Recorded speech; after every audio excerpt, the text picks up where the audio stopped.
À quoi ressemble vraiment la conquête d'une hauteur stratégique? On imagine un simple relief sur une carte, à peine une bosse dans le paysage. Pourtant, la hauteur 215, c'est tout sauf anodin. Elle domine le front comme un point de contrôle, et celui qui la possède impose sa loi sur 10 km à la ronde. Pour les stratèges, c'est une case à cocher, un objectif à atteindre pour le rapport du matin. Mais sur le terrain, derrière les symboles et le drapeau, la réalité c'était d'une brutalité glaçante. Chaque mètre gagné se paie du prix de dizaines de vies broyées dans la boue et le béton. Là où l'état-major voit une avancée, ce sont des familles mébrisées, des destins fauchés pour quelques centaines de mètres, stérilisés par la mort. Les cartes militaires ne montrent pas les corps amoncelés, ni l'odeur d'acier et de peur qui flotte sur les cratères. Derrière la propagande, le prix humain est immense, et la victoire ressemble plus à une hécatombe qu'à un triomphe.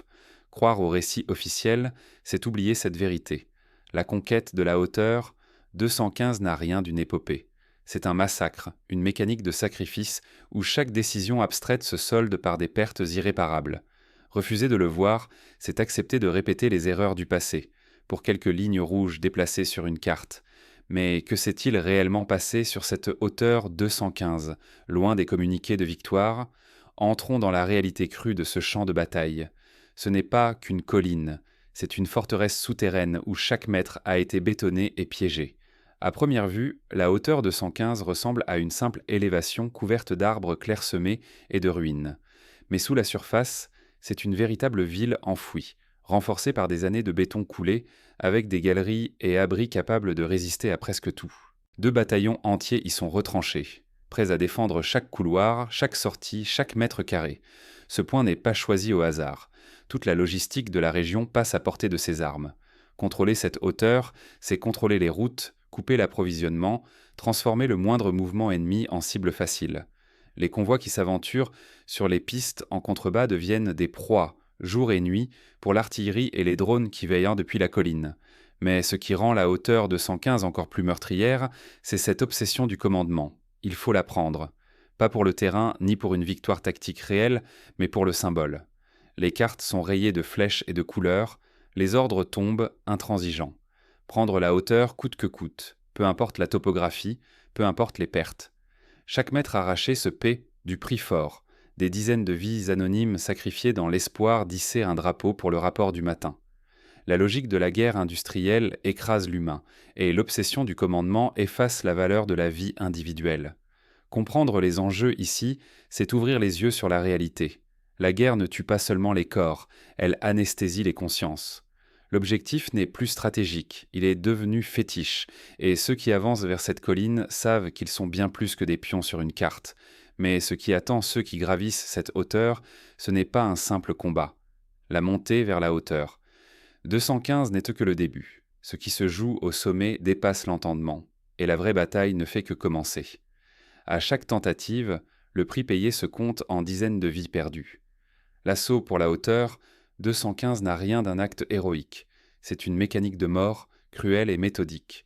Chaque heure, le paysage est pulvérisé sous des vagues de bombes, transformant arbres, bâtiments et collines en un désert de cratères fumants, hérissés de ruines et de tiges noircies. Puis vient la vague humaine. Des groupes de soldats à peine préparés, envoyés droit devant, comme s'il suffisait de sacrifier assez de corps pour combler les tranchées. Peu d'entraînement, peu d'équipement, à peine quelques garrots et une dose de morphine. Leur mission ? Avancer, servir de cible, révéler les positions ennemies. Pour chaque mètre, on compte les pertes en double, en triple. Leur existence n'était réduite qu'à une statistique sacrifiée dans un rapport matinal. La logistique, elle, s'effondre. Aucun ravitaillement possible sans traverser le couloir de la mort, une route broyée, jalonnée de carcasses de véhicules et de tombes improvisées. Les évacuations deviennent des paris suicidaires. Les blessés restent sur place, condamnés par l'impossibilité de fuir, la soif ou la gangrène. L'eau se mélange au sang et au mazout, dans des abris où la maladie tue parfois plus vite que les balles. Les conditions sont inhumaines pour tous, défenseurs comme assaillants. La pluie transforme les tranchées en tombes de boue. Les armes s'enrayent, la peur étouffe toute velléité de résistance. Le combat se fait à l'arme blanche, à bout portant, à la pelle ou au couteau. Les drones ne laissent aucun répit, traquant jusqu'aux porteurs d'eau ou aux blessés rampants. La statistique la plus effroyable résume tout. L'espérance de vie d'un soldat attaquant en première ligne sur cette hauteur est de 3,4 jours. Pas une semaine. 3 jours avant d'être tué, blessé ou broyé par la machine. Oublier cette réalité, c'est laisser la vie humaine être traitée comme une simple variable dans des colonnes de chiffres. Derrière chaque statistique se cachent des visages, des cris, des corps, des noms effacés par la boue et l'acier. Mais même quand la résistance semble plier, la terreur ne s'arrête pas. Elle prend d'autres formes, inattendues, qui poursuivent les survivants au-delà du champ de bataille. Lorsque la violence directe décroît, d'autres dangers s'installent dans les décombres, la peur, la maladie, l'inhumanité. Le vrai cauchemar ne fait alors que commencer. Quand l'enfer s'installe, l'information et la technologie deviennent des armes et des pièges. Face à la résistance acharnée, la tactique change brutalement. Les assaillants tentent d'encercler les défenseurs, coupant toutes les voies de retrait et de ravitaillement. Les communications sont brouillées, saturées par une guerre électronique totale. Chaque message devient un piège potentiel. Chaque tentative de coordination se transforme en chaos. Dans cette confusion meurtrière, plus personne ne distingue l'ami de l'ennemi. Les tirs fratricides se multiplient, la coordination s'effondre. Les ordres sont perdus, la panique s'installe et les cris des blessés se mêlent à ceux des chefs impuissants. Pour briser la résistance, les commandements lâchent leurs armes les plus extrêmes. Les ogives thermobariques écrasent les abris, les gaz asphyxiants envahissent les tranchées, et la consigne « pas de prisonniers » se traduit par une violence sans retour. Aucun repli possible. Chaque tentative de fuite se solde par la mort, sous les drones ou le feu croisé. La technologie, censée sauver des vies, amplifie ici la terreur. Les drones guettent la moindre silhouette, les brouilleurs réduisent au silence même les appels de détresse, et le champ de bataille devient une souricière high-tech où nul n'a le droit à l'erreur. La survie ne dépend plus du courage, mais du hasard ou de la chance. Face à ces horreurs, détourner le regard, c'est déjà accepter que la barbarie devienne la norme. Refuser de voir, c'est risquer de banaliser ce que l'humain peut infliger à l'humain, au nom de quelques mètres de terre. Mais lorsque les tirs cessent enfin, que reste-t-il de cette hauteur tant disputée ? Découvrons ensemble la véritable réalité d'un terrain que la victoire a rendu méconnaissable. Derrière le drapeau, que reste-t-il ? Le terrain est conquis, oui, mais il n'y a plus rien à célébrer. Là où flottait le symbole de la victoire, il ne subsiste que des ruines, des arbres calcinés et surtout une terre saturée de morts. Chaque mètre carré porte la trace de dizaines d'histoires fauchées, anonymes et irrémédiablement perdues. Regardez ce chiffre glaçant. Sur ce champ, il y a, en moyenne, un corps tous les 1,5 mètres carrés. Impossible d'avancer sans marcher sur les restes de ceux qui, hier encore, espérèrent simplement survivre à la journée. Mais les survivants, eux, ne sont pas indemnes. Physiquement, les blessures sont partout. Éclats de métal, membres manquants, visages méconnaissables par la peur ou le choc. Psychologiquement, la fracture est totale. Qui peut dormir après avoir rampé des heures entre les cadavres de ses camarades ? Qui peut encore rêver après avoir vu le sol trembler sous les bombes et les cris ? La victoire ici n'est qu'un mot. Derrière, il n'y a que la désolation humaine, la stérilité, l'absurdité d'un prix payé sans retour. Et déjà, à quelques kilomètres, une nouvelle hauteur attend. Le cycle, implacable, recommencera. La prochaine bataille, la prochaine liste de noms à effacer. Ne pas comprendre cela, c'est accepter que nos enfants, ou ceux de nos voisins, soudain-ci soient sacrifiés demain sur l'autel d'une victoire aussi éphémère que vide de sens. Car tant que l'on se contentera de compter les drapeaux sans compter les vies, la spirale se répétera encore et encore.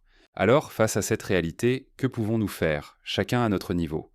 Peut-on vraiment briser ce cycle ou sommes-nous condamnés à l'impuissance ? La prochaine fois qu'on brandira un drapeau sur une ruine, posons-nous la bonne question. Qu'est-ce qui se cache vraiment derrière cette image de victoire ? Ce n'est pas un triomphe, mais bien le sommet d'un immense charnier, où l'on échange des vies humaines contre quelques arpents de terre stérile. La guerre moderne ne connaît pas de héros romantiques. Elle écrase, anonymise et broie tout sur son passage. Les chiffres ne sont plus des statistiques, mais la somme de drames individuels, dissous dans la boue et la cendre. On nous raconte la conquête d'une hauteur, mais on oublie de montrer le prix. Innombrables familles brisées, destins anéantis et générations traumatisées. Derrière chaque victoire, il y a un terrain si ravagé que plus rien n'y pousse, sinon l'amertume et le deuil. La propagande voudrait que l'on célèbre ces moments sans jamais ouvrir les yeux sur la réalité. Une succession de sacrifices absurdes, décidés par quelques-uns, subis par tous les autres. La brutalité industrielle de la guerre ne fait pas de distinction. Elle n'a que faire des individus, des espoirs, des promesses. Sur les ruines du béton, il ne reste que l'écho des voix étouffées et des rêves fracassés. Chaque nouvelle offensive est une répétition du même cauchemar, la preuve accablante que l'on n'a rien appris, ni de l'histoire, ni de la douleur des générations passées. Notre seule défense face à cette mécanique infernale, c'est la lucidité. Savoir voir au-delà du drapeau planté, refuser de se laisser emporter par les récits de glorieux et mesurer la véritable valeur de ce qui est perdu. Car si l'on abdique notre esprit critique, si l'on s'aveugle à la réalité du prix payé, alors on prépare déjà la prochaine tragédie. La lucidité collective peut être notre seul rempart. Ne laissons plus la propagande décider de ce que nous devons célébrer ou pleurer. Rappeler la vérité, c'est refuser la fatalité de la répétition et donner une chance à l'avenir de ne plus ressembler à ce champ de ruines.